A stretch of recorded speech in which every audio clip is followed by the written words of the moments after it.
Hey, what's up? Today, I'm gonna show you guys how to make 3 very easy and very delicious pastas that are perfect for a weeknight.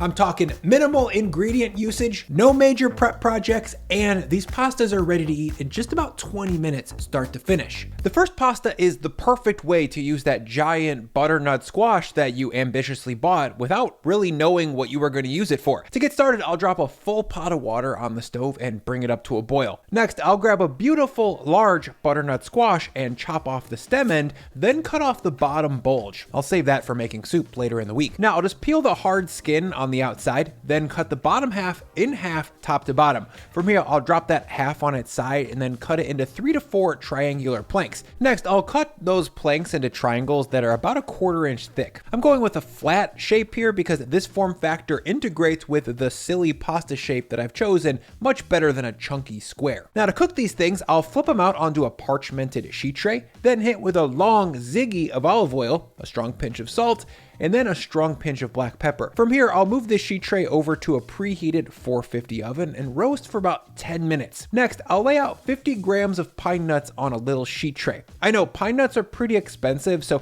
if you want to be frugal, please sub in walnut pieces instead. Into the oven they go, and I'll toast them right above the squash for 5 to 6 minutes. 5 minutes later, I'll pull out the pine nuts, and as you can see, they're evenly toasted and a beautiful golden brown. 5 minutes after that, my butternut is perfectly cooked and ready to be mixed into cooked pasta. The final texture that we're looking for here is tender but not soft. You still want a little bite, otherwise the squash will mush into a paste when we mix it with the noodles. Back at the stove, this water is up to a ripping boil, so I'll add in a strong grip of salt, then 225 grams or a half pound of campanelli. Campanelli is a frilly pasta shape that holds on to stuff really well. My goal is to get squash and pine nuts all tangled up in these flamboyant little spirals. Sub fusilli if you can't find something similar. And after about 9 minutes, this pasta is perfectly cooked, meaning it's tender and squishy, but not mushy. There's still just a little bit of bite right in the middle. But before I drain off the water, I'm gonna reserve 250 to 300 mils of starchy cooking liquid. This is gonna form the base of our very simple rustic sauce.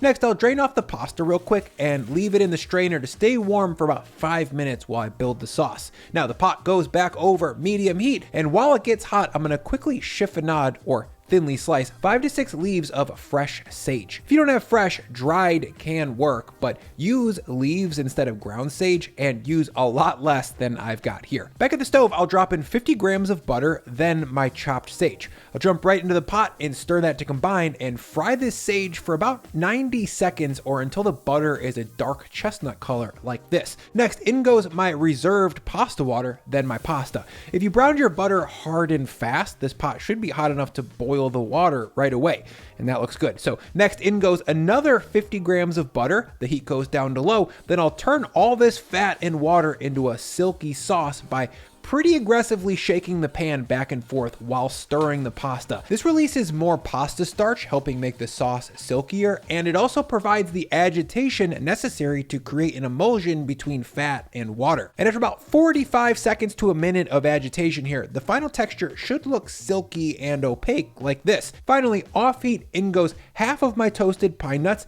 all of my roasted butternut squash, and then 50 grams of grated Parmigiano Reggiano. Now, I'm gonna carefully stir all that to combine and melt this Parmesan into the butter sauce. It's really important that the cheese doesn't get overheated here. Too much acute heat and this very aged Parmesan cheese will seize up into a stringy, greasy mess. Now, once I've got all of this brought together into a unified sauce, I'm gonna drop it into a pretty little pasta plate to serve. To bring a little bit of acid here to balance all this fat, I like to squeeze a little lemon juice right on top. Then I'll drop a bunch more grated parm, then a strong grip of my toasted pine nuts, a little chili flake because it tastes amazing with squash and cheese, and then finally a little drizz of spicy, flavorful olive oil. And that's a simple, elegant fall pasta that comes together in only about 20 minutes. The toasty brown butter pairs perfectly with the sweet, dense flesh of the butternut squash, and thanks to that pasta water, we were able to get quite a bit of cheese and butter whipped up into a light, flavorful sauce that isn't heavy. What a beauty. Okay, the next pasta is a weeknight variant of a classic from southern Italy.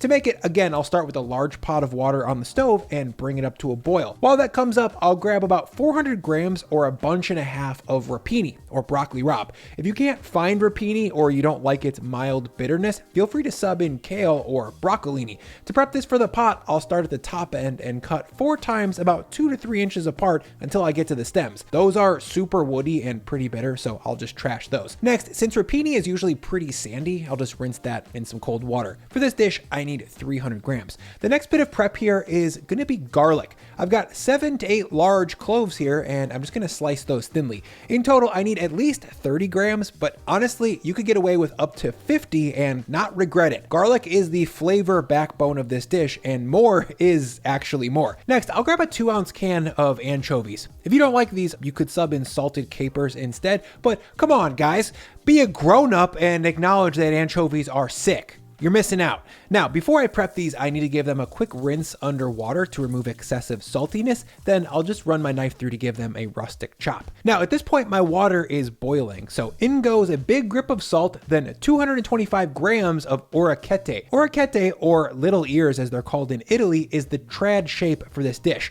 I love this shape because the indents hold sauce really well, and you can comfortably fit a bunch of these on a fork at the same time. So they're super easy to eat. Now, once I've got 1 minute left on my 9-minute pasta timer, I'm gonna add in all 300 grams of my chopped rapini. Cooking the stuff in the pasta water not only saves me from having to fire up a second pot or pan, but also, in my experience, cooking rapini in hot water is the best way to neutralize its bitterness. Before I drain this pasta, I'll reserve another 250 mils of water, then move the pot over to the sink where I'll drain everything together through a strainer. I'll let that hang out for just a minute, then drop my pot back on the stove and fire up the burner to medium heat. Once that's hot, in goes a long squiggle of olive oil from the sponsor of this video, Graza. Graza makes top-notch olive oil at an affordable price, and I got to admit that I'm a little bit jealous of them. They're just one of those brands that I think is doing it right, and I really wish I had this idea first and had done it myself. First, the packaging is perfect. You've got the more mellow everyday cooking oil that I just used called Sizzle, and then there's Drizzle, which is the punchier extra virgin olive oil that you use raw for finishing dishes. You can dip stuff into it or just squeeze it straight into your mouth. Also, they put their oil into these cute little squeeze bottles.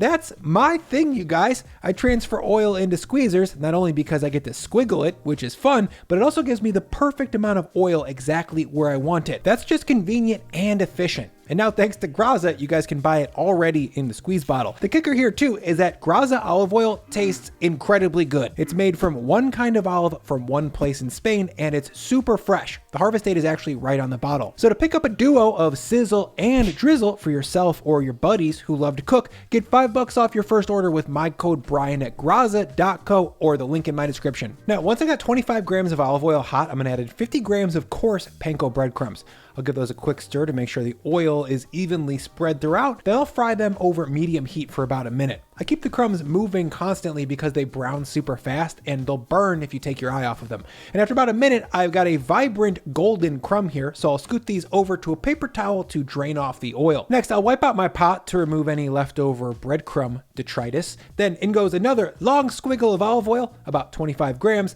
Then in goes my sliced garlic, and I'll stir that and fry it over medium heat for about a minute. I want to soften it slightly and open up its garlicky-ness. Next, in goes a strong pinch of chili flake, then all of my chopped anchovies. From here, I'll jump into the pot and stir to combine and then fry everything together for 2 minutes. And once the anchovies are disintegrated and everything sizzled up like this, I'll add in all of my reserved pasta water and then the drained pasta in rapini. Next, I'll drop in 50 grams of butter. Then with the burner set to low heat, I'll repeat the move that I used in the first pasta to whip everything up into a creamy butter sauce. Don't be shy here. It takes quite a bit of agitation to get that butter and starchy water brought together. And once the pasta is coated in a satiny and opaque sauce, I'll kill the heat, add in 50 grams of grated parm, and then carefully stir to melt it in. Again, mellow heat is best for getting this very dry, aged cheese melted into the sauce. Now to serve this, I'll drop it into a pasta bowl, then top with a lot of fried breadcrumbs. Don't be shy.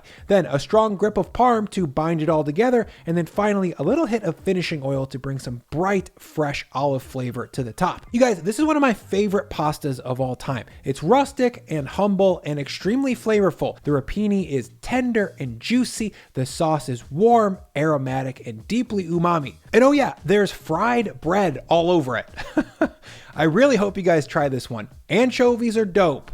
Put that on my tombstone. Okay, lastly, we're pulling out the big guns. Bacon with shells. To make it into a pot of boiling water, I'll add in a strong grip of salt and then 225 grams of medium shells. The package says 9 minutes, so I'll give that some time to do its thing. And while that pasta cooks, I'm gonna grab 8 ounces or 225 grams of thick cut bacon. And when I say thick, I mean at least 1/8 of an inch. The thicker the better. To prep it, I'll cut these slices in half from top to bottom, then dice them into 1/2-inch squares. I'm looking for pieces that are relatively close in size to the shells. Behind the bacon, I'll grab an onion. I only need half for this pasta, so I'll save the other side for soup in the bottom of that butternut from the first pasta. Then I'll cut this onion into a pretty small dice. For this dish, I want the onion to melt into the sauce more than bring a vegetable texture. Back at the stove, this pasta is tender, so I'll reserve the 250 mils of pasta water that I need for the sauce. Then I'll move it over to the sink to drain it off. Pot goes back over medium heat, then in goes my bacon. I'll render that for 7 to 8 minutes while stirring pretty much the entire time. To get this stuff crisped up evenly in its own fat, you need to keep it moving.